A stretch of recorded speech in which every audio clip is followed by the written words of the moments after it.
Hello everyone, welcome to Abhipedia. I am Roshni Gautam और आज की क्लास में यूपीएससी ईपीएफओ में बात करेंगे इंडियन इकोनॉमी में मॉनेटरी पॉलिसी के टूल्स, जो कि बहुत इंपॉर्टेंट है। और ऐसे ही इंडियन इकोनॉमी को मैं सिंप्लीफाई कर रही हूँ। बहुत सारे टर्म्स, बहुत सारे टॉपिक, बहुत सारे कंटेंट अभिपीडिया के द्वारा लाया जा रहा है। और इंडियन इकोनॉमी में जो भी टफ है एंड प्लस इम्पॉर्टेंट है वो मेरे द्वारा लाया जा रहा है। तो चैनल पर नए होंगे तो चैनल को सब्सक्राइब कर दीजिएगा, बेल आइकन दबा दीजिएगा।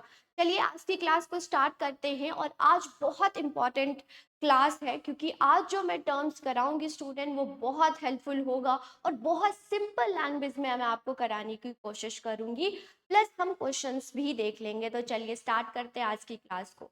तो टॉपिक है quantitative tools of monetary policy. इस क्लास में हम क्वांटिटेटिव टूल्स करेंगे एंड नेक्स्ट क्लास में हम क्वालिटेटिव टूल्स कर लेंगे, जो कि बहुत इंपॉर्टेंट है। और मॉनेटरी पॉलिसी यूपीएससी ईपीएफओ में बहुत पूछा जाता है, इसके टर्म्स तो आपको आने चाहिए।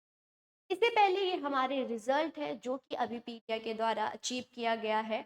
तो आप भी तैयारी कर रहे हैं तो हमारे कोर्सेज में ज्वाइन कर सकते हैं, जहां पर आपको रिकॉर्डेड क्लास प्लस पीडीएफ, आपको प्रॉपर स्ट्रक्चर्ड वे से पीडीएफ क्लासेस मिलेंगे आपको, प्लस टेस्ट सीरीज मिलेगा, डाउट सेशंस होंगे और आपकी जो भी डाउट्स होते हैं उनको सॉल्यूशन होगा। कोई भी डाउट होता है तो इस पर्टिकुलर नंबर पर आप कॉल कर सकते हैं एंड जानकारी लेके अपनी पूरी तैयारी कर सकते हैं। बिल्कुल आपके जो एग्जाम पर्सपेक्टिव ये आपको कराया जाएगा तो आपके लिए बहुत हेल्पफुल। ओके स्टूडेंट, तो चलिए आज की क्लास को हम स्टार्ट करेंगे एंड ईच एंड एवरी समझेंगे। ओके, तो सबसे पहले अगर हम देखें स्टूडेंट, तो दो प्रकार के क्वांटिटेटिव एंड क्वालिटेटिव टूल्स होते हैं। कहीं आपको टूल्स दिखेगा, कहीं आपको इंस्ट्रूमेंट दिखेगा। ये मॉनेटरी पॉलिसी के बारे में और फिजिकल पॉलिसी के बारे में लास्ट क्लास पे हमने डिस्कस किया। होप आप सभी ने उसको देखा होगा। आपको पता होना चाहिए कि मॉनेटरी पॉलिसी कौन काम करता है, फिजिकल पॉलिसी में कौन काम करता है, और इसका हमने डिफरेंस लास्ट के क्लास में देखा था। क्वेश्चंस भी करे थे, आप सभी को वो क्लास अच्छी लगी होगी। तो इसी पर आज हम करेंगे इंस्ट्रूमेंट। कहीं पर आपको इंस्ट्रूमेंट होगा, टूल्स होगा और मॉनेटरी पॉलिसी। ये मॉनेटरी पॉलिसी या फिजिकल पॉलिसी तो दो प्रकार की है, एक क्वांटिटेटिव टूल्स है, एक क्वालिटेटिव टूल्स है। पहले तो यही पता होना चाहिए क्या होता है qualitative tools and quantitative tools. Qualitative tools जब भी होता है स्टूडेंट, मींस वो नंबर में, ओके, नंबर में मेजरेबल होता है, आप नंबर में क्वांटिफाई कर सकते हैं तो उसको हम क्वांटिटेटिव टूल्स बोलते हैं। जब आप नंबर में क्वांटिफाई नहीं कर सकते हैं, सिर्फ सजेशन या एक्शंस लेंगे, तो वो क्वालिटेटिव टूल्स होता है। और क्वांटिटेटिव टूल्स वेरी इंपॉर्टेंट है। सब जो टर्म्स होता है समझने का और जो एग्जामिनर पूछते हैं वो क्वांटिटेटिव टूल्स है। एंड देन हम नेक्स्ट क्लास में क्वालिटेटिव भी कर लेंगे। इससे पहले हमें कुछ टर्म्स पता होना चाहिए कि क्यों मॉनेटरी पॉलिसी, जैसे तो मैंने आपको बताया है क्यों मॉनेटरी पॉलिसी क्यों लेके आती है टूल्स, पर्पस क्या होता है टूल्स लेके आने का। ओके, ये हमें पता होना चाहिए। और कैसे कंट्रोल करती है, उससे क्लास क्वांटिटेटिव क्लास को स्टार्ट करने से पहले कुछ बेसिक टर्म्स मैं आपको समझाऊंगी। तो यहाँ पर सबसे पहले आपने समझना है इन्फ्लेशन। इन्फ्लेशन की बात करें तो इसको बोला जाता है महंगाई। महंगाई आप बहुत बार सुनते होगी, महंगाई है। तो इन्फ्लेशन को कंट्रोल करने के लिए मॉनेटरी पॉलिसी लाई जाती है, इंक्रीज डिक्रीज किया जाता है जितने भी टूल्स के। वो डिपेंड करेगा कि इकोनॉमी में सिचुएशन क्या है, इन्फ्लेशन है या डिफ्लेशन है। तो इन्फ्लेशन का मतलब क्या होता है, जब कंसिस्टेंट राइज इन प्राइस होता है। जब इकोनॉमी में कंसिस्टेंट राइज इन प्राइस होता है तो हम इनको इन्फ्लेशन बोलते हैं। और जब प्राइस 2% से 6% तक ना रह के अबव 6% हो जाता है, ओके, प्राइस, तो हम उसको बोलते हैं इन्फ्लेशन। ये क्यों होता है, क्योंकि अगर मनी सप्लाई इकोनॉमी में बहुत ज़्यादा हो गया तो भी इन्फ्लेशन होता है। तो इकोनॉमी में मनी सप्लाई का फ्लो कंट्रोल रहना चाहिए, ज़्यादा नहीं होना चाहिए और कम भी नहीं होना चाहिए। ज़्यादा होगा तो क्या होगा, इन्फ्लेशन हो जाएगा। तो इसी मनी सप्लाई को कंट्रोल करने के लिए, ओके, वेरी इंपॉर्टेंट है, मनी सप्लाई को कंट्रोल करने के लिए जो मॉनेटरी पॉलिसी है वो टूल्स अपनाते हैं, that is quantitative and qualitative. Okay, money supply. अब जब इन्फ्लेशन होता है तो परचेजिंग पावर कम हो जाती है, वैल्यू ऑफ करेंसी कम हो जाता है। जहां आप 100 रुपए से बहुत चीजें बाय कर सकते थे, जब इन्फ्लेशन होता है तो आप बहुत कम रिसोर्सेज को बाय कर सकते हैं, तो इसको हम इन्फ्लेशन बोलते हैं। Means consistent rise in price, money supply flow होता है और परचेजिंग पावर कम हो जाती है। प्लस यहाँ पर जब इकोनॉमी में demand is greater than supply, आपको पता है डिमांड एंड सप्लाई इक्वल होना चाहिए, अगर नहीं होता है फिर भी इकोनॉमी में जो कंडीशंस होते हैं वो बेहतर नहीं होते हैं, प्रॉब्लम आ जाती है। तो इकोनॉमी में डिमांड एंड सप्लाई कंट्रोल में होने चाहिए। अगर ज़्यादा डिमांड होगा, क्योंकि रिसोर्सेज तो इतनी नहीं है, और डिमांड एंड सप्लाई में जेस्टेशन पीरियड होता है, मीन्स गैप होता है, इस गैप को फुलफिल करना होता है। अगर ये गैप को फुलफिल नहीं किया गया तो इन्फ्लेशन हो जाता है। तो डिमांड अगर इनकेस ज़्यादा हो गया, मीन्स लोग ज़्यादा डिमांड कर रहे हैं, रिसोर्सेज इतनी है नहीं, सप्लाई कम है, डिमांड ज़्यादा है, तो क्या होगा, प्राइस इंक्रीज होगा। और यही प्राइस जब कंसिस्टेंट राइज होगी तो हम उसको क्या बोलेंगे, इन्फ्लेशन। राइट, तो ये चीज़ है। तो आपको इन्फ्लेशन पता होना चाहिए। अगर इन्फ्लेशन हमें पता है तो आपको पता, तभी आपको समझ आएगा कि monetary policy quantitative and qualitative tools को अपनाती है। इकोनॉमी में इन्फ्लेशन और डिफ्लेशन ना हो, मीन्स इकोनॉमी स्टेबल रहे। ओके, तो इन्फ्लेशन को कंट्रोल करने के लिए मॉनेटरी पॉलिसी लेके आती हैं, और आज की क्लास में क्वांटिटेटिव करेंगे। फिर और भी हम जानते हैं स्टूडेंट, एक चीज़ मैं आपको क्लियर करना, देखिएगा, अगर हम बैंक की बात करें, ओके, बैंक की बात करें तो बैंक क्या होता है, हाउस होल्ड से डिपॉजिट्स लेता है। ओके, बैंक जो है वो डिपॉजिट्स लेता है। अब आप बोलोगे मैम हाउस होल्ड से ही लेता है हमेशा? यस स्टूडेंट, हाउस होल्ड से ही डिपॉजिट, मीन्स जो सेविंग होती हैं वो हाउस होल्ड ही करती हैं, जो चार चार सेक्टर ऑफ इकोनॉमी होती हैं। तो हाउस होल्ड जो है वो डिपॉजिट करता है कहाँ पर, बैंक्स में। अब बैंक अपने पास तो सारे पैसे रखते नहीं है, वो किसके पास, वो किसको दे देते हैं, लोन के फॉर्म में इन्वेस्टर को दे देते, इन्वेस्ट इन्वेस्टर को दे देते हैं, या फॉर्म लिख लीजिए या प्रोड्यूसर लिख, ओके, फॉर्म्स हो गया, प्रोड्यूसर हो गया, उसको लोन देते हैं। ओके, तो ये है, तो लोन दे दिया या विड्रॉल कर लेते हैं ये लोग। तो बैंक जो है एक मिडल मैन की तरह काम करता है, वो हाउस होल्ड से डिपॉजिट एक्सेप्ट करता है और एडवांस कर देता है लोन फॉर इन्वेस्टर जो इन्वेस्ट करना चाहते हैं। क्योंकि अगर इन्वेस्टर के पास सेविंग रहेगा, ओके, अगर इन्वेस्टर के पास अगर सेविंग है तो सेविंग होगा तो वो सेव करेगा, इन्वेस्टमेंट नहीं करेगा। राइट, ये चीज़ तो ऑलवेज, अगर चार सेक्टर ऑफ इकोनॉमी की बात करें तो इन्वेस्टर ऑलवेज इन्वेस्ट करते हैं और हाउस होल्ड ऑलवेज सेव करती हैं। ये ऑलवेज होगा, सबका अपना अपना काम होता है इकोनॉमी। राइट, ये है। तो यहाँ पर मुझे ये आपको समझाने की कोशिश यहाँ पर था कि मैं क्यों बता रही हूँ कि ये सर्कल चलता है, क्योंकि इसलिए क्योंकि जो बैंक है स्टूडेंट, जो बैंक है उसके पास डिपॉजिट्स आते हैं जिसको हम बोलते हैं net demand and time liabilities. बहुत ध्यान से समझिएगा इसको, ये क्या होता है, एनडीटीएल बोल लीजिए, net demand and time liabilities. Means जितने भी डिपॉजिट्स आते हैं वो डिमांड डिपॉजिट के फॉर्म में होते हैं, या टर्म डिपॉजिट या टाइम डिपॉजिट के फॉर्म में होते हैं। जैसे कि आप लोग डिपॉजिट करते हो तो ऐसे सुनते होगे, हमने सेविंग डिपॉजिट किया है, हमने करंट डिपॉजिट किया है, हमने टर्म डिपॉजिट किया है। मीन्स सारे प्रकार के डिपॉजिट किसके पास आते हैं, बैंक। तो उसको क्या बोला जाता है, एनडीटीएल बोला जाता है, net demand and time liability. Okay, ये बहुत इंपॉर्टेंट है, अभी ये काम आएगा तो आपको पता होना चाहिए। तो यहाँ पर मैंने आपको पहले बेसिक बताई है, एंड देन अब हम चलते हैं क्वांटिटेटिव टूल्स एंड एनडीटीएल, याद रखिएगा। ओके, और चीज, ये जो एल है that is net demand and time liabilities. आपके जहन में ये बात आ रही होगी, मैम ये लाइबिलिटीज क्यों है, राइट, आपके मन में आ रहा होगा कि लाइबिलिटीज क्यों है, क्योंकि हाउस होल्ड क्या कर रहे हैं, सेव डिपॉजिट कर रहे हैं। मीन्स बैंक पर क्या है, लाइबिलिटीज है हाउस होल्ड को। हाउस होल्ड कभी भी उससे डिमांड कर सकता है कि मुझे पैसे दो, तो उसको देना होगा। तो जितने भी डिपॉजिट्स होते हैं जो कि बैंक के पास आता है वो लाइबिलिटीज के फॉर्म में होता है, मीन्स कर्जा होता है, और बैंक को देना ही पड़ता है, इसीलिए हम इसको लाइबिलिटीज बोलते हैं। राइट, ये समझ आ गया स्टूडेंट? तो चलिए स्टार्ट करते हैं और हम देखें तो quantitative and qualitative tool. Okay, तो यहाँ पर देखिए क्वांटिटेटिव जैसे कि नंबर के फॉर्म में मेजरेबल होता है, क्वांटिफाई कर सकते हैं, क्वालिटेटिव जो कि नंबर के फॉर्म में मेजरेबल नहीं होता है, क्वांटिफाई नहीं कर सकते। क्या क्या टूल्स होते हैं यहाँ पर देखिए, सबसे पहले होता है SLR, that is statutory liquidity ratio, CRR, अभी इसको बहुत अच्छे से करेंगे, that is cash reserve ratio.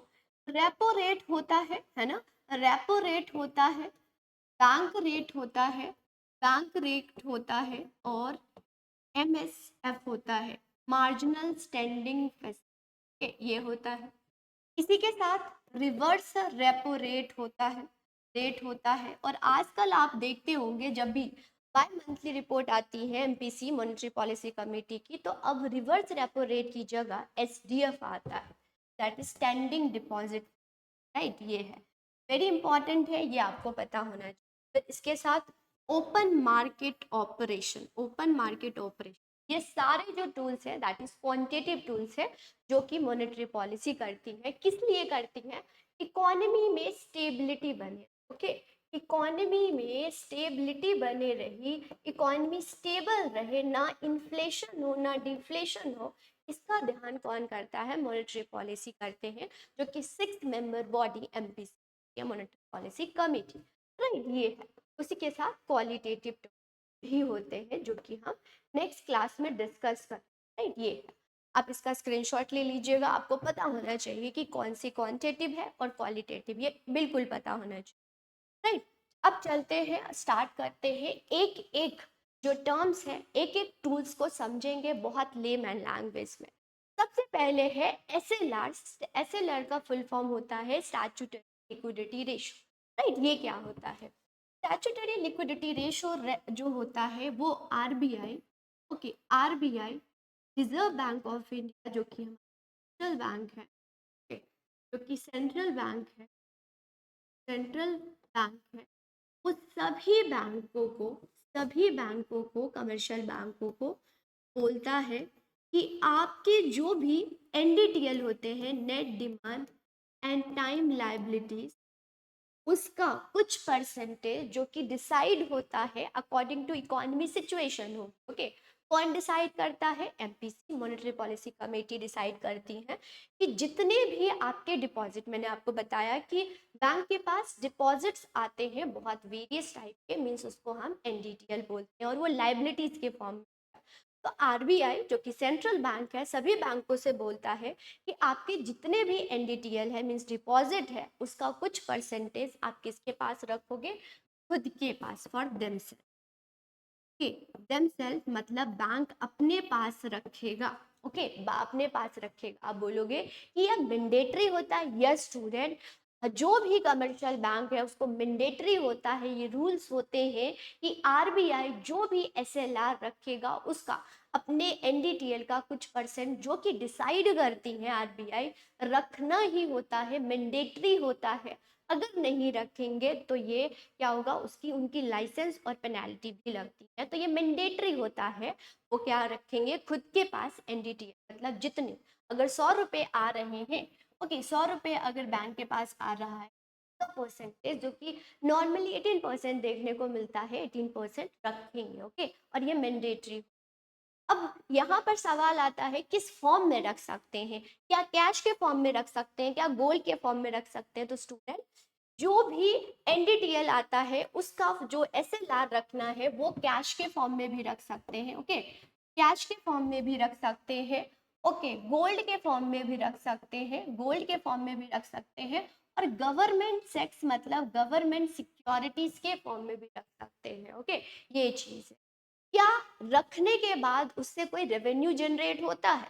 अगर आप कोई भी डिपॉजिट रख रहे हैं, इकोनॉमी में हर चीज में हमें रिटर्न चाहिए होता है, तो अगर बैंक ये NDTL रखता है खुद के पास, क्या रेवेन्यू जनरेट होता है? यस स्टूडेंट, डायरेक्टली तो रेवेन्यू जनरेट नहीं होता, या डायरेक्टली RBI जो है इस पर रेवेन्यू या फिर इंटरेस्ट रेट नहीं देती है, इनडायरेक्टली बैंक जो है गवर्नमेंट सिक्योरिटीज को सेल करके उससे इंटरेस्ट ले सकती है, इंटरेस्ट कमा सकती है, तो इनडायरेक्टली जो है इंटरेस्ट बैंक इससे अर्न कर सकता है। तो बिल्कुल शॉर्ट टर्म में बताऊं तो एसएलआर वो होता है जो कि हर एक बैंक को आरबीआई के द्वारा बोला जाता है कि आपको अपने NDTL net demand and time liabilities का कुछ सर्टेन परसेंट अपने पास रखना होगा और ये मैंडेटरी है, रखना ही होगा। अब यहाँ पर देखते हैं क्यों रखना होता है, राइट, क्यों रखना होता है।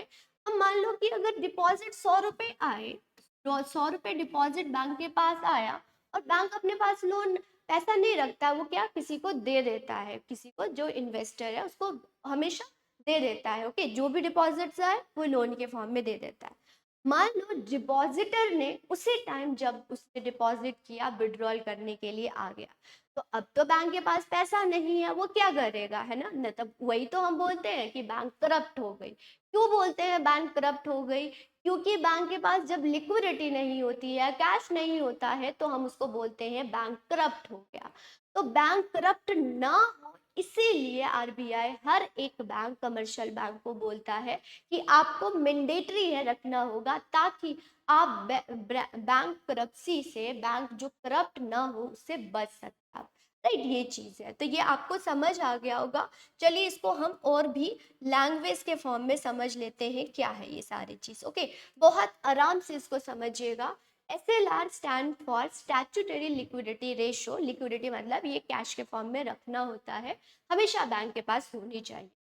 Okay, means net demand and time liabilities, bank का जो एनडीटीएल होता है उसको मस्ट, जरूरी है, मेंटेन लिक्विड फॉर्म में, एक लिक्विड एसेट के फॉर्म में होना चाहिए। वो कैश में भी हो सकता है, गोल्ड में भी हो सकता है, गवर्नमेंट अप्रूव सिक्योरिटीज में भी हो सकता है, जो कि क्रेडिट कर सके। ओके, ताकि उसके पास इतनी लिक्विडिटी हो कि जैसे ही कंज्यूमर जो हाउस होल्ड है वो विड्रॉल करना चाहे तो कर सके, राइट, और बैंक करप्ट होने से बच सके, ये चीज। तो एसएलआर ये हो, राइट। नेक्स्ट हम टूल्स की बात करेंगे student, that is CRR. CRR stand for cash reserve ratio. अब हमने एसएलआर पढ़ा, उसी से मिलता जुलता है CRR. CRR means cash reserve ratio, means bank, हर आरबीआई, ओके, आरबीआई हर एक बैंक को बोलता है, ओके, ये रूल्स रेगुलेशंस है, आरबीआई जो है हर बैंक को बोलता है कि जितने भी एनडीटीएल होता है, NDTL stand for net demand and time liabilities, जितने भी है वो पहले क्या था, वो आप खुद के पास रख रहे थे, बैंक खुद के पास रख रहा था। लेकिन जब कैश रिजर्व रेशो की बात करते हैं तो बैंक खुद के पास नहीं रखेगा, किसके पास रखेगा, वो डिपॉजिट करेगा आरबीआई के पास। ओके, वो डिपॉजिट करेगा आरबीआई के पास। तो कैश रिजर्व रेशो वो रेशो होता है जो कि आरबीआई बोलता है हर एक कमर्शियल बैंक को कि आप जो सर्टेन डिपॉजिट है, जितने भी आपके एनडीटीएल के सर्टेन डिपॉजिट, वो इकोनॉमी सिचुएशन पर डिपेंड करेगा, वो किसके पास रखना पड़ेगा, with RBI. Okay, with RBI, और ये भी मैंडेटरी होता है। बोलेंगे मैंडेटरी होता है, यस स्टूडेंट, मैंडेटरी होता है, हर एक बैंक को ये रूल्स रेगुलेशंस फॉलो करना होता है। एसएलआर में बैंक खुद के पास रख रहा था, सीआरआर में यहाँ पर बैंक जो है वो आरबीआई के पास रखना होगा। अब है किस फॉर्म में रखेगा, अब नाम ही देखिए क्या बता रहा है, कैश रिजर्व रेशो, तो कैश के फॉर्म में रखा जाएगा, गोल्ड के फॉर्म में, गवर्नमेंट सिक्योरिटीज के फॉर्म में नहीं रखा जाएगा। यहीं पर सवाल पूछा जाता है, तो only in the form of क्या रखा जाएगा, कैश, तो उसे बोलते हैं कैश रिजर्व रेशो। किस फॉर्म में रखा जाएगा, कैश के फॉर्म में। अब बोलोगे मैम जब आरबीआई के पास बैंक रख रहा है तो क्या उसको इंटरेस्ट मिलता है, नो स्टूडेंट, ये रूल्स है, रूल्स रेगुलेशंस है जो कि सभी कमर्शियल बैंक को फॉलो करना होता है। इसके बदले मीन सीआरआर के बदले में no interest, okay, no interest मिलता है, कोई इंटरेस्ट नहीं देता है आरबीआई, और फिर भी कमर्शियल बैंक को रखना होगा और वो कैश के फॉर्म में रखना होगा। चलिए इसको हम पढ़ लेते हैं क्या बोल रहा है। अब आपको यहाँ पर इतना तो समझ आ गया होगा कि कैश रिजर्व रेशो क्या है। Cash reserve ratio mean CRR stand करता है percentage of bank total deposit, जो कि एनडीटीएल होता है, वो in the form, in the form of cash reserve किसके पास रखेगा, सेंट्रल बैंक मीन्स इंडिया का सेंट्रल बैंक मीन्स आरबीआई के पास रखना होगा, ये मैंडेटरी होता है। अब सी एसएलआर हम जब पढ़ रहे थे, एसएलआर क्या है, ताकि बैंक की लिक्विडिटी खत्म ना हो, बैंक करप्ट ना हो, इसीलिए एसएलआर रखना होता था।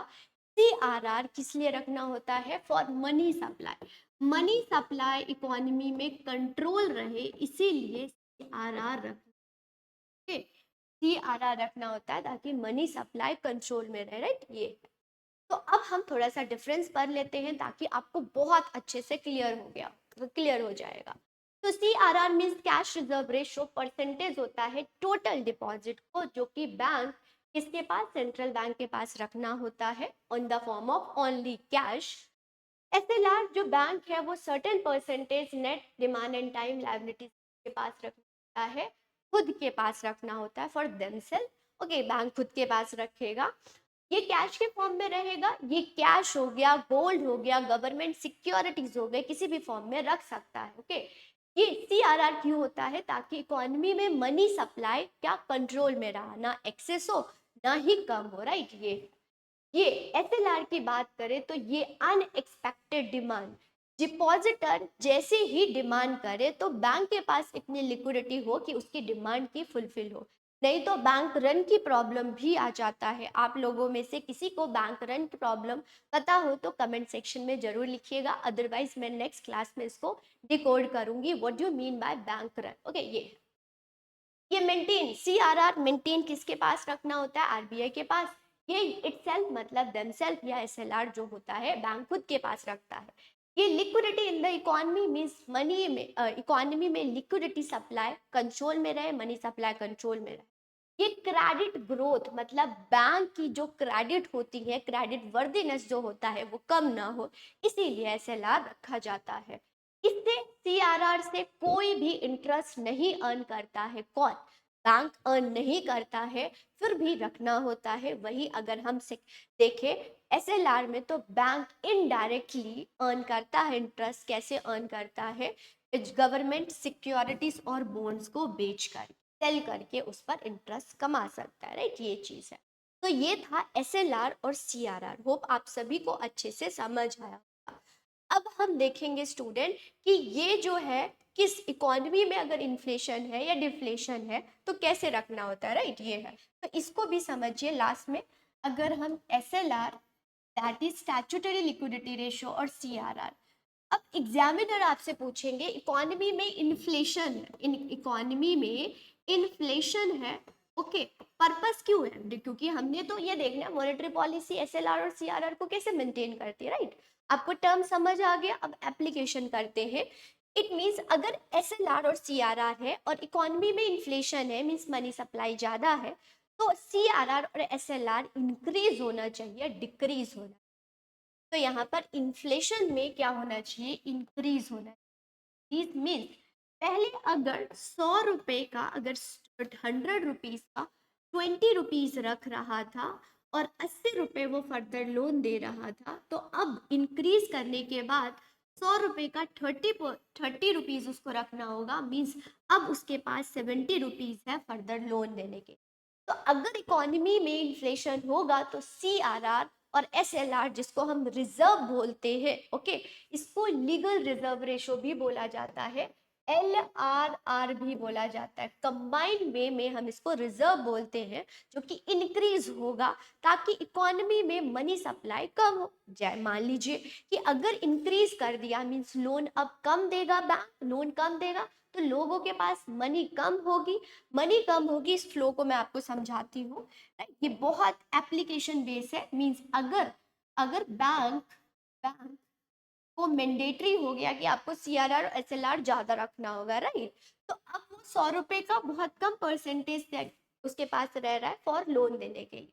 तो लोन अगर वो कम देगा, लोन अगर वो कम देगा तो जिससे लोगों की इनकम कम हो जाएगी। अब इनकम कम होगी तो डिमांड कम हो जाएगी, तो प्राइस तो अपने आप कम हो जाएगा क्योंकि सप्लाई एंड डिमांड क्या हो जाएंगे? मैच हो जाएंगे, राइट? तो ये चीज होती है और ये एप्लीकेशन पता होना चाहिए, टर्म्स पता होना चाहिए। एंड बहुत ज्यादा एग्जामिनर पूछता है अप्लाई कैसे करते हैं इस टर्म को, हम इन्फ्लेशन एंड डिफ्लेशन के सिचुएशन में कैसे हम करेंगे अप्लाई। तो ये हो गया स्टूडेंट हमारा सीआरआर और एस।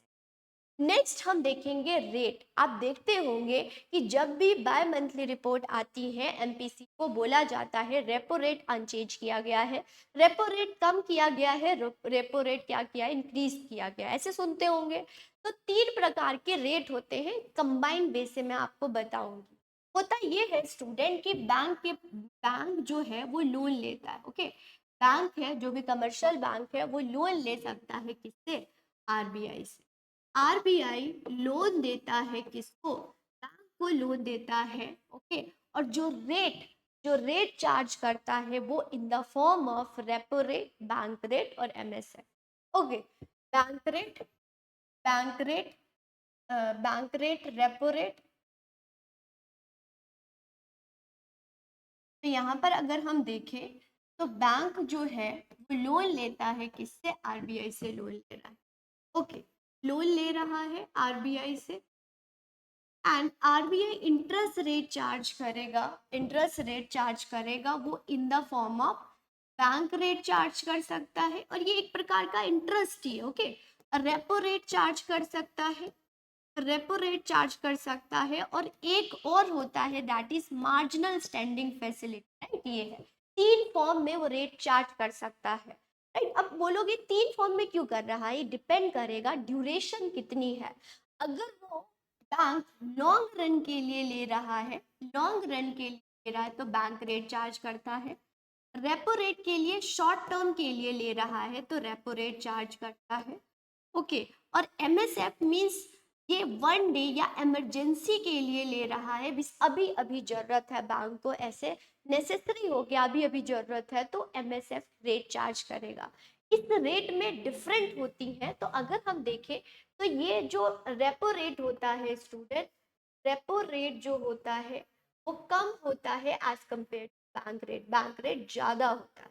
राइट, ये आज आप लोग होमवर्क भी करेंगे। अभी जो रीसेंट बाय मंथली रिपोर्ट आई है आरबीआई की, एमपीसी की जो रीसेंट आई है, वहां पर देखेंगे ये सारी रेट्स क्या है, क्या रेट चल रही है, जो कि आप लोग कमेंट सेक्शन में मुझे बताएंगे।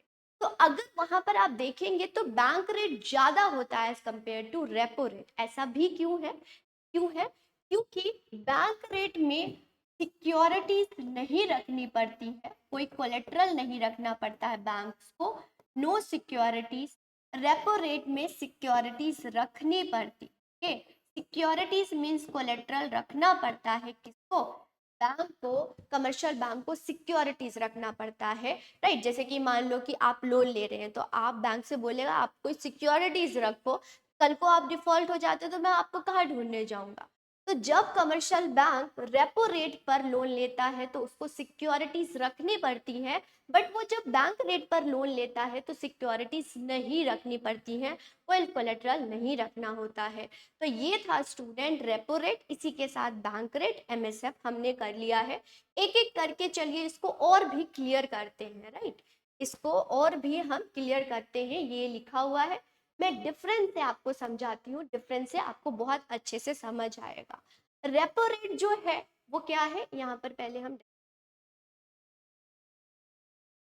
ओके, तो रेपो रेट इंटरेस्ट रेट होता है जहां पर सेंट्रल बैंक जो कि रिजर्व बैंक ऑफ इंडिया है हमारा, वो लेंड करता है कमर्शियल बैंक को फॉर शॉर्टफॉल ऑफ फंड। जब बैंक को पैसों की कमी हो जाती है तो आरबीआई लोन देता है बैंक को, तो उस रेट चार्ज करता है, उसी को हम रेपो रेट बोलते हैं। वही बैंक रेट की बात करें तो इंटरेस्ट रेट, ये भी इंटरेस्ट रेट होता है जो कि सेंट्रल बैंक लेंड करता है to domestic commercial bank for long term without any collateral. Okay, without any securities, without any collateral, तो उसको हम बोलते हैं बैंक रेट। चलिए अब यहाँ पर और अच्छे से आप समझिए, अगर अभी आपको नहीं समझ आया, एंड नोट डाउन करेंगे। अगर हम रेपो रेट की बात करें तो ये शॉर्ट टर्म के लिए लिया जाता है। कौन लेता है, बैंक लेता है। किससे लेता है, सेंट्रल बैंक मीन्स आरबीआई से लेता है। लेकिन ये लॉन्ग टर्म के लिए लिया जाता है। All bank and RBI client ये ले सकता है repo rate. Only schedule, schedule bank वो बैंक होता है, सेकेंड शेड्यूल आरबीआई एक्ट 1934 के तहत मेंशन है उनको हम शेड्यूल बैंक बोलते हैं। यहाँ पर कोलेट्रल रखना होता है रेपो रेट में, लेकिन बैंक रेट में नो नीड टू सिक्योरिटीज, कोई भी कोलेट्रल नहीं रखना होता है। तो यहीं पर यूपीएससी में भी क्वेश्चन पूछा गया था कि बैंक रेपो रेट प्रेफर करता है या बैंक रेपो रेट प्रेफर करेगा या बैंक रेट प्रेफर करेगा लेना, जब वो लोन लेगा तो कौन सा प्रेफर करेगा। तो कमर्शियल बैंक जो है वो बैंक रेट प्रेफर करते हैं, क्योंकि इस पे सिक्योरिटीज नहीं रखनी पड़ती हैं, फॉर्मेलिटीज नहीं करनी पड़ती है, राइट, ये है। तो यहाँ पर रेपो रेट हो गया। सबसे इंटरेस्टिंग चीज मैं आपको बताती हूँ स्टूडेंट, रेपो रेट को जो है उसको रीपर्चेज रेट भी बोला जाता है। बोलोगे कैसे? देखिए, हमने कहा कि जब भी बैंक लोन लेता है आरबीआई से, तो बैंक जो है, ओके, रेपो रेट के केस में बैंक जो है वो सिक्योरिटीज कोलेट्रल रखता है। कौन सी? गवर्नमेंट सिक्योरिटीज आरबीआई के पास रखता है। तो अपने ही सिक्योरिटीज दोबारा जब बैंक है लोन दे देगा, लोन जो भी लिया वो दे देगा, वापस कर देगा, तो अपने ही सिक्योरिटीज वो दोबारा बाय कर लेता है। ओके, जो कमर्शियल बैंक है, जो बैंक है, वो अपने ही सिक्योरिटीज जो कि कोलेट्रल के फॉर्म में रखा था वापस ले लेता है। इसीलिए रेपो रेट का पूरा नाम क्या होता है? Repurchase rate. लिख लीजिएगा, रीपर्चेज रेट बोला जाता है। और भी हम क्लियर कर लेते हैं। बैंक रेट वो रेट होता है जो कि सेंट्रल बैंक लेंड करती है other bank. Repo rate central bank charge और रीपर्चेज ऑफ सिक्योरिटीज वो रेट चार्ज करती है। ये बैंक रेट नॉर्मली हायर होता है, किससे? रेपो रेट लोअर होता है, means bank rate is greater than. आप इसको देख भी सकते हैं बाय मंथली रिपोर्ट में, bank rate is greater than repo rate. ये इम्पैक्ट करता है फाइनल कंज्यूमर को, मतलब कि अगर मान लीजिए कमर्शियल बैंक को ही हाई रेट ऑफ इंटरेस्ट पर मिलेगा, तो वो फर्दर लोन क्या देगा? कंज्यूमर को हाई रेट पर देगा, तो फाइनल कंज्यूमर पर इम्पैक्ट पड़ता है। ये इम्पैक्ट नहीं करता है जनरली पब्लिक को, कौन? रेपो रेट करता है। ये डीलिंग करती है bank rate, usually mean for dealing with loan, loan के लिए। जैसे कि मान लीजिए कि कमर्शियल बैंक को डिपॉजिट कम है, ओके, अब बोलोगे मैम बैंक क्यों लोन ले रही है आरबीआई से? तो ये होता है स्टूडेंट कि मान लो जैसे कि हमने पढ़ा कि बैंक जो है वो मिडिल मैन की तरह काम करता है। तो अगर बैंक के पास डिपॉजिट कम आई तो लोन क्या देगा? वो लोन नहीं देगा। तो जब बैंक के पास डिपॉजिट कम होता है लेकिन इकोनॉमी में लोन की डिमांड ज्यादा होती है, तो बैंक उस केस में आरबीआई से बोरो करता है, राइट। इसी securities that commercial bank sell at a collateral, इसको कोलेट्रल रखना होता है, इसमें कोई भी कोलेट्रल नहीं होता है। नो रीपर्चेज, बैंक रेट में रीपर्चेज नहीं होती है, इसमें रीपर्चेज होती है, इसीलिए रेपो रेट को हम रीपर्चेज रेट बोलते हैं। ये लॉन्ग टर्म के लिए लिया जाता है और ये रेपो रेट शॉर्ट टर्म के लिए लिया जाता है। अब आपको क्लियर हो गया होगा bank rate, repo rate. Okay, marginal standing facility means जो कमर्शियल बैंक है लोन लेता है आरबीआई से, but for emergency situation the facility provided by reserve bank of India allow schedule bank, okay, जो कि आरबीआई एक्ट 1934 सेकेंड शेड्यूल में mention है, जो भी बैंक वो ओवरनाइट के लिए इमरजेंसी सिचुएशंस की केस में जब बैंक लेते हैं, कमर्शियल बैंक शेड्यूल बैंक लेते हैं, तो हम उसको बोलते हैं marginal standing facility, right, marginal standing facility. तो ये तीन टर्म्स आपको समझ आ गया होगा। अब हम रेपो रेट का उल्टा पढ़ेंगे, रिवर्स रेपो रेट। अभी हमने रेपो रेट पढ़ा, रिवर्स रेपो रेट, इसको कुछ भी नहीं करना स्टूडेंट, आपको रेपो रेट समझ आ गया ना, तो उसका उल्टा कर दीजिए, रिवर्स रेपो रेट। यहाँ पर समझिए, रेपो रेट के केस में हमने क्या पढ़ा? रेपो रेट के केस में हमने पढ़ा कि आरबीआई लोन देता है किसको? आरबीआई एडवांस करता है बैंक। ओके, तो ये रेपो रेट थी। अब इसका हम रिवर्स कर दे, उल्टा कर दे, मींस आरबीआई, ओके, आरबीआई ले रहा है, ओके, बैंक से पैसा, तो हम उसको बोल देंगे रिवर्स रेपो रेट, ओके, उल्टा। अब बोलोगे बैंक, आरबीआई के पास मैम बहुत पैसा है, इसको क्या जरूरत है बैंक से लेने की, राइट, क्लियर है। ये इसे लिया जाता है इन केस अगर इकोनॉमी में क्या हो? हाई मनी सप्लाई, बहुत मनी सप्लाई हो, लोगों के पास बहुत मनी सप्लाई हो या एक्सेस मनी सप्लाई हो, उसको कंट्रोल करने के लिए आरबीआई जो है वो बैंक से, आरबीआई जो है बैंक से सारी एक्सेस लिक्विडिटी ले लेती है, राइट, ये है। अब रेपो रेट के केस में जो बैंक है वो लोन के बदले में इंटरेस्ट पे कर रहा था, तो आरबीआई भी क्या करेगा, ये इंटरेस्ट देगा, लेकिन सीआरआर ध्यान से समझिएगा, कैश रिजर्व रेशो के बदले में बैंक को कोई इंटरेस्ट रेट नहीं मिल रहा था, लेकिन रिवर्स रेपो रेट के बदले में बैंक को इंटरेस्ट रेट मिलेगा। स्टूडेंट इसको ध्यान दीजिएगा। ओके, अब क्यों लिया जाता है, ताकि इकोनॉमी में मनी सप्लाई की लिक्विडिटी जो है वो कंट्रोल में हो, राइट। ये तो ये था रिवर्स रेपो रेट। बस आपने क्या है, रेपो रेट याद रखना है, तो उसका अपोजिट क्या हो जाएगा, रिवर्स रेपो रेट। तो रिवर्स रेपो रेट वो इंटरेस्ट रेट होता है जहां पर central bank, okay, RBI borrow money from commercial bank, तो उल्टा हो गया, अपोजिट हो गया। ओके, ये है। और इसके बदले में कमर्शियल बैंक को इंटरेस्ट भी दिया जाता है। यस, रेपो रेट में कोलेटरल रखना पड़ता था, तो अगर हम रिवर्स रेपो रेट की बात करें तो इसमें भी आरबीआई गवर्नमेंट सिक्योरिटीज रखता है, किसके पास, बैंक के पास। फिर से समझिएगा, रेपो रेट के केस में कमर्शियल बैंक सिक्योरिटीज रख रहा था आरबीआई के पास, तो रिवर्स रेपो रेट के केस में आरबीआई सिक्योरिटीज रखेगा, किसके पास, सिक्योरिटीज रखेगा, कमर्शियल बैंक सिक्योरिटीज रखेगा आरबीआई के पास। ओके, माफ कीजिएगा, आरबीआई जो है, ओके, आरबीआई जो है वो सिक्योरिटीज रखेगा बैंक के पास। Okay, in case of reverse repo rate, okay, securities रखेगा, राइट, ये चीज है। तो चलिए और इसको हम अच्छे से समझ लेते हैं। रेपो रेट वो रेट होता है जहां पर सेंट्रल बैंक ग्रांट कर रही है loan commercial bank for short period against government securities, means collateral रखना पड़ रहा है। रिवर्स रेपो रेट वो रेट होता है जब कमर्शियल बैंक ग्रांट कर रही है सेंट्रल बैंक को। ओके, ये है, ये जब बैंक के पास डेफिसिट पैसा होता है, कमी हो जाती है पैसे के लिए, तब रेपो रेट लिया जाता है। यहाँ पर लिक्विडिटी, अगर इकोनॉमी में मनी सप्लाई बहुत ज्यादा है तो उसको कम करने के लिए रिवर्स रेपो रेट टूल्स लाया गया है। ये हाई होता है, लेकिन रिवर्स रेपो रेट आप देखेंगे ना, तो सारे टूल में से सबसे जो रेट कम होता है वो रिवर्स रेपो रेट का ही होता है। ये इन्फ्लेशन, ओके, ये इन्फ्लेशन को कंट्रोल किया जाता है, ये मनी सप्लाई को कंट्रोल किया जाता है। इसको रीपर्चेज एग्रीमेंट बोलते हैं। और ये रिवर्स रीपर्चेज, अगर रेपो रेट रीपर्चेज है, ओके, रीपर्चेज रेट है, तो रिवर्स रेपो रेट क्या होगा, रिवर्स रीपर्चेज रेट। ये कॉमन सा है, ये आपको पता होना चाहिए, राइट। तो वी आर डन विद सारे टूल्स। अब नेक्स्ट हम देखेंगे student, that is liquidity adjustment facility.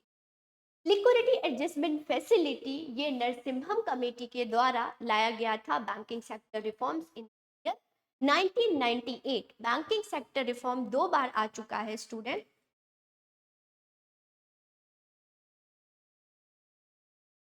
Okay, 2 बार आ चुका है। वन, अगर पहला बैंकिंग सेक्टर रिफॉर्म देखे तो 1991, सेकेंड रिफॉर्म आया हुआ है 1998 में। तो 1998 में ये नरसिम्हम कमेटी के द्वारा सजेस्ट किया गया लिक्विडिटी एडजस्टमेंट रेशो होना चाहिए। लिक्विडिटी एडजस्टमेंट रेशो वो होता है जब रेपो रेट, ओके, जब repo rate and reverse repo rate tools साथ में आरबीआई यूज करती है, तो उसको हम लिक्विडिटी एडजस्टमेंट, मींस अगर इकोनॉमी में इन्फ्लेशन बहुत हो इकोनॉमी में, तो आरबीआई क्या है, दोनों, ओके, दोनों टूल्स का इस्तेमाल करती है ताकि लिक्विडिटी एडजस्ट हो सके, लिक्विडिटी एडजस्ट हो जाए, उसी को हम लिक्विडिटी एडजस्टमेंट फैसिलिटी बोलते हैं।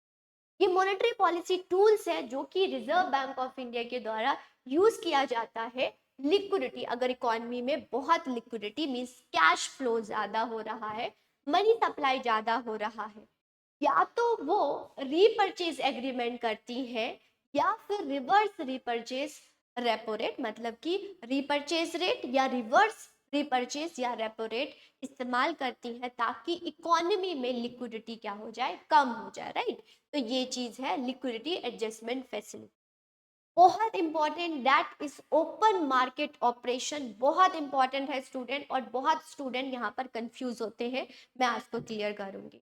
ओपन मार्केट ऑपरेशन वो ऑपरेशन है जहां पर गवर्नमेंट सिक्योरिटीज की बाय और सेल होती है, उसी को हम बोलते हैं open market operation. Okay, open market operation वो होता है जहां पर बाइंग एंड सेलिंग किया जाता है government securities by the central bank, means RBI करती है on the behalf of government of India, ताकि इकोनॉमी में मनी सप्लाई कंट्रोल रहा हो पाए। Okay, money supply control. अब मान लीजिए आपसे सवाल पूछा जाता है कि इकोनॉमी में इन्फ्लेशन है। ओके, इकोनॉमी में इन्फ्लेशन है, तो ओपन मार्केट ऑपरेशन में गवर्नमेंट सिक्योरिटीज बाय होगी या सेल होगी, इसको समझिए। इकोनॉमी में इन्फ्लेशन है मींस मनी सप्लाई बहुत ज्यादा है, तो इस दौरान क्या करना चाहिए। फर्स्ट केस हम लेते हैं, फर्स्ट केस लेते हैं, मींस आरबीआई ही करता है, बाय और सेल करता है on the behalf of government. अगर आरबीआई, माफ कीजिएगा, अगर आरबीआई सेल कर देता है, ओके, आरबीआई सेल कर देता है क्या, government securities, means government securities sell किया और वो पब्लिक के पास दे दिया, सेल कर दिया, मींस सिक्योरिटीज पब्लिक को दे रहा है और उसके बदले में वो मनी ले रहा है, मींस एक्सेस जो पब्लिक के पास मनी है वो आरबीआई ले रहे हैं, समझिएगा इसे। अब मनी क्या हो गया, लोगों के पास कैश इन हैंड जो लोगों के पास था वो कम हो गया, राइट, पब्लिक के पास जो कैश था वो कम हो गया, मींस इससे मनी सप्लाई क्या हो गई, कम हो गई है। और इन्फ्लेशन में हमें क्या करना होता है, मनी सप्लाई कम करना होता है।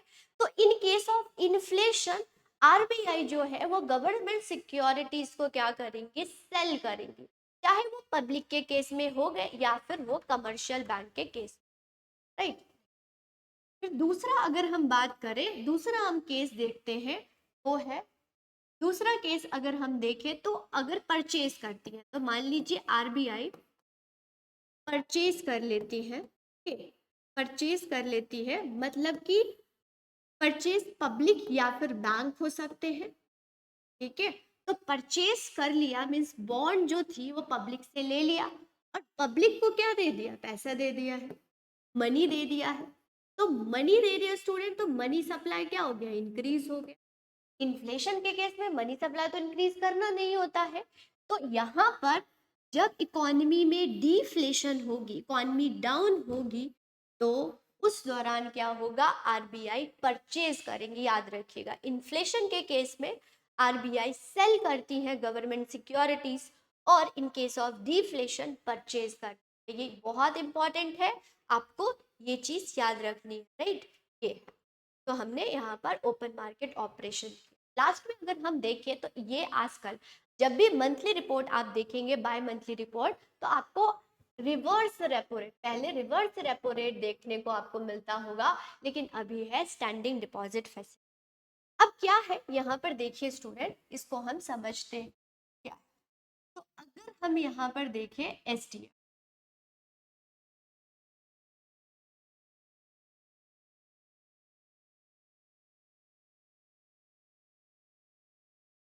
तो अगर हम स्टूडेंट देखें तो reverse repo rate, reverse repo rate की बात करें हम, रिवर्स, तो यहाँ पर जो आरबीआई है, आरबीआई वो एक्सेस लिक्विडिटी बैंक से ले रहा है, राइट, एक्सेस लिक्विडिटी बैंक से ले रहा था रिवर्स रेपो रेट के फॉर्म में।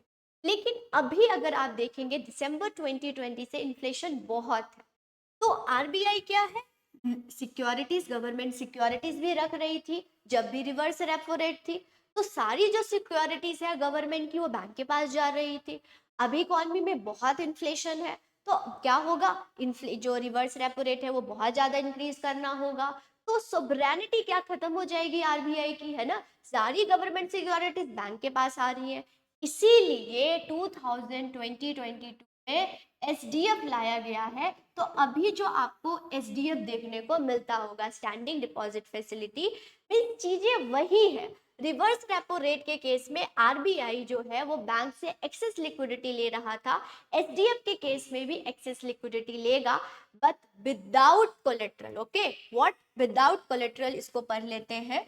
तो यहाँ पर देखिए स्टूडेंट, यहाँ पर एसडीएफ के केस में अगर हम देखें, एसडीएफ के केस में standing deposit facility collateral free liquidity operation है, जो कि आरबीआई के द्वारा इंट्रोड्यूस किया गया ऑब्जर्व एक्सेस लिक्विडिटी, जहां पर बैंक प्रोवाइड करेंगी, ओके, बैंक प्रोवाइड करेंगी आरबीआई को लोन, लेकिन आरबीआई को विदाउट कोलेट्रल। तो reverse repo rate with collateral था, लेकिन एसटीएफ विदाउट कोलेट्रल है, जो कि ये अप्रैल 2020 को इंट्रोड्यूस किया गया, क्योंकि अभी आप देखेंगे इकोनॉमी में बहुत इन्फ्लेशन है, तो रिवर्स रेपो रेट की जगह एसडीएफ आपको दिखेगा और यही टूल यूज किया जा रहा है, राइट। ये तो यहाँ पर हमने क्वांटिटेटिव टूल्स डन कर लिया है। होप आप सभी को अच्छे से समझ आया होगा।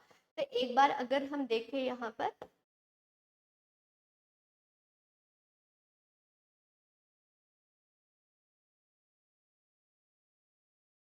ये सारे टूल्स हमारे डन हो गए हैं, जैसे कि bank rate, repo rate, reverse, CRR, SLR, MSF, open market operation, और अभी जो चल रहा है दैट इज एसडीएफ। तो लास्ट में एक क्वेश्चन है आप सभी के लिए, इसका आंसर कमेंट सेक्शन में लिखिएगा क्या है। तो क्वेश्चन आपके स्क्रीन पर है, इसको देखिए।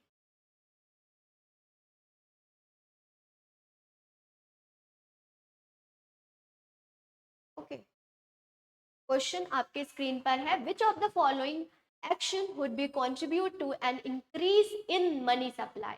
जब इकोनॉमी में इन्फ्लेशन है, मींस मनी सप्लाई ज्यादा है, तो कौन सा एक्शन आरबीआई के द्वारा लेना चाहिए। A deposit of currency in commercial bank by the public, second है public borrowing by the government from the central bank, purchase of government securities from the public by the commercial bank.